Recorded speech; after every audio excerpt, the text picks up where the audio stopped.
برهما في بيت برهما. أعوذ بالله من الشيطان الرجيم. بسم الله الرحمن الرحيم.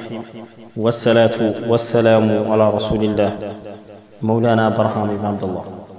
mbokk yi ñi fas yéene def fukkeelu tomb ci téere Mawlana Cheikh al Islam bi nga xamante ne mooy Seyrul Qalbi. Baye mi ngi naan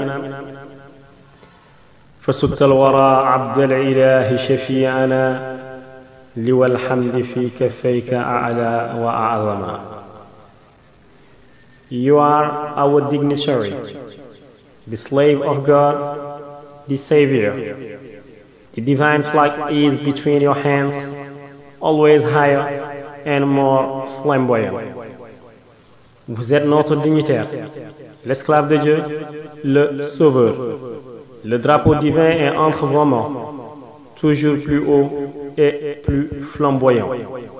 mbokk yi Mawlana Cheikh al Islam mu ne fa suttal wara doon nga sangu mindeefi abdal ilahi ji jaamu yàlla shafi ana di aji sang suñu di aji ramm suñu li wal hamdi drapeau cant fii ka fayka mi ngi say ñaari tànk ala di gën a kawe wa azama waaye itam saa su ne di gën di màgg.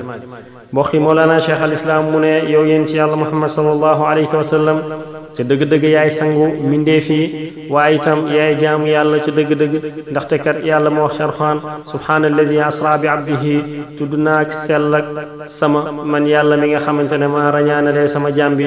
kon da ngay gis ni foofu yéen ci yàlla Muhammad sallallahu alayhi wa sallam sama jaam bi la ko yàlla woowe.